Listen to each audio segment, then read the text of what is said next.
Bem, tudo bom? Vamos falar de duas abordagens da administração. Você certamente já estudou, já leu sobre a evolução da ciência administrativa, da administração, de como as empresas foram e são administradas ao longo do tempo, né? Bem, fazendo um corte no tempo, né, até 1980, vamos falar assim, o modelo de administração prevalecente nas empresas era um modelo mais mecanicista. Isso quer dizer que as empresas eram mais reativas às mudanças do ambiente.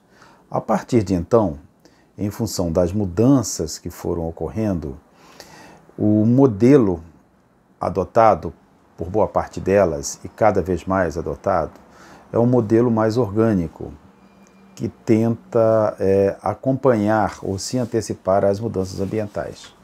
Quanto ao ambiente, você já conhece, né? O que nós chamamos de ambiente organizacional, o ambiente externo. São aquelas variáveis que estão fora da empresa, sobre as quais a empresa não tem controle. O máximo que a empresa pode fazer é acompanhá-las, monitorá-las e, em alguns casos, até influenciá-las, porém, não tem controle sobre elas. Bem, dentro desse contexto, a gente poderia dizer que existem duas abordagens. Uma abordagem tradicional da administração, que tem como características uma visão mais hierarquizada da empresa, ou seja, a hierarquia é mais valorizada. Uma visão fragmentada da empresa, isso quer dizer que as pessoas, os departamentos, os setores dessa empresa não conhecem muito bem a empresa como um todo, mas apenas o setor em que se encontram inseridos. Eu já falei, né, uma visão verticalizada, uma visão mais para dentro da empresa, uma preocupação com a eficiência principalmente. É claro que as empresas sempre tiveram preocupação com a eficácia, mas nesse momento, até esse momento, essa abordagem, né, que eu falei até, que eu chamo de tradicional, mais voltada para dentro, uma preocupação mais com os fenômenos que ocorrem internamente, né? O jogo de poder, o salário, né? A hierarquia, essas coisas, né? De certa forma, negligenciando o ambiente externo, em algum aspecto. Enfim, os processos não têm dono. A gente sabe que os processos ocorrem, na maioria das vezes, envolvendo muita gente ou várias pessoas, e em alguns casos envolvendo vários setores, né? Logo, os processos atravessam várias áreas da empresa. E não tinha um dono. Isso quer dizer que cada um fazia a sua parte sem se preocupar com, ou pelo menos não tendo tanta preocupação com o que ocorria em outros setores da empresa, ou o que ocorre em outros setores da empresa, mesmo a gente falando do mesmo processo.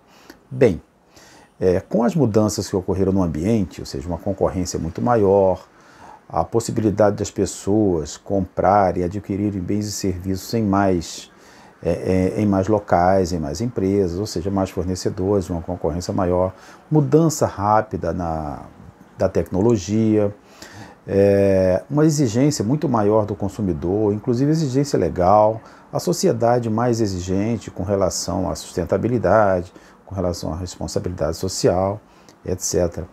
Isso fez com que as empresas tivessem que mudar de comportamento, né? Ou têm de mudar de comportamento para sobreviverem. É uma questão de mercado, não é uma questão de ser boazinha, não. É questão de mercado, de sobreviver, de não perder clientes. E aí surgiram várias abordagens. Dentre elas, existe uma abordagem chamada gestão por processos, que, a rigor, é olhar a empresa como um grande processo. Na verdade, tudo que nós consumimos, ou quase tudo, a gente poderia dizer que tudo que nós consumimos é fruto e resultado de um processo, ou seja, uma sequência de etapas que levam a um determinado resultado. Bem, e aí surge a gestão por processos. Aí pelos anos 90, a partir de um livro chamado Reengenharia de Processos, Reengenharia das Empresas, melhor dizendo, cuja foco maior são os processos. E aí as empresas se deram conta da importância desses processos e passaram a enfatizá-las, com o apoio da tecnologia da informação, né, da informática, da comunicação, que foi evoluindo cada vez mais a partir de então. Surgimento da internet, um mundo muito mais globalizado, as pessoas podendo comprar produtos de qualquer parte do mundo, né? O concorrente deixa de ser o vizinho, o cara que está ali do lado, para ser empresas que estão em qualquer parte do mundo. Enfim, aí surgiu uma abordagem conhecida como gestão por processos. Essa abordagem se caracteriza por ver a empresa como um grande processo, né? E outras características importantes é que tem um foco voltado para resultados e foco voltado para o cliente. Seria como eu organizar o processo a partir dos resultados que eu desejo encontrar, eu desejo alcançar, né? Então eu olho o cliente, traço o perfil do cliente, pesquiso o perfil do cliente e a partir daí eu vou elaborar, desenhar o meu processo, né? Dessa forma eu organizo a minha empresa em função do que eu desejo oferecer para o cliente. Então, nesse caso, há uma preocupação muito grande com a gestão de processos, né, que é diferente de gestão por processo. A gestão por processo é uma abordagem, é uma filosofia de gestão. A gestão de processos é como se gerencia os processos, né? Então, o gerenciamento de processos, para ser bem realizado, é preciso que o desenho mapeie através de fluxogramas, de BPMNs, analise, melhore, né, e adeque às necessidades do cliente, né? Nesse caso, é importante que se tenha um responsável pelo processo. Seria o dono do processo, o proprietário do processo. Então, muitas empresas adotam essa filosofia, né? Dessa forma,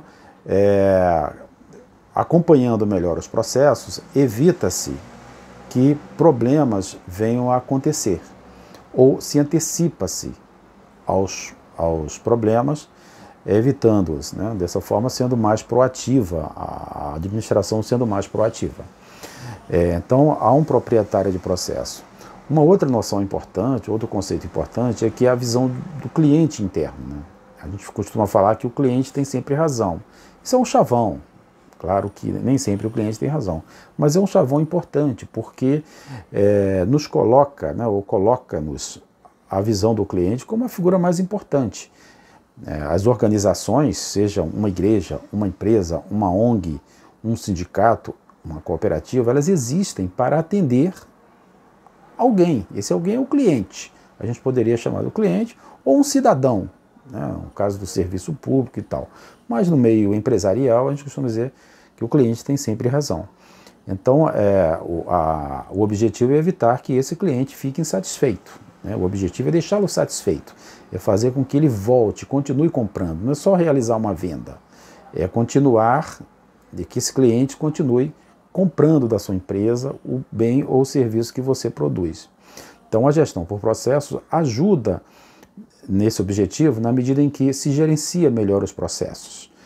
Para isso se mapeia através de fluxogramas ou BPMNs, né? Em outro vídeo eu vou falar sobre isso, e acompanha-se esse processo passo a passo, ação por ação. Cada etapa do processo deve agregar valor, né? E ser o mais eficiente possível. A preocupação aqui, além da eficiência, é a eficácia, ou seja, obter resultados, alcançar a satisfação do cliente, o retorno do cliente para a compra do produto. Então, resumindo, a gestão por processos é uma abordagem da administração que se caracteriza por focar o cliente, ter uma visão sistêmica, uma visão do todo, ao contrário da visão fragmentada, uma visão global, uma visão holística, uma visão completa da empresa, inclusive vendo-a inserida num ambiente maior, entre concorrentes, etc., concorrentes, fornecedores, clientes, etc. Os processos críticos, os processos principais, devem ter um dono, uma pessoa que vai se responsabilizar por esse processo. Não é que essa pessoa vai realizar, executar o processo. Ela vai ser a responsável, a fim de orientar e resolver eventuais problemas que vão ocorrer durante essa cadeia, né? O conceito de cliente interno, que é o funcionário que depende do colega.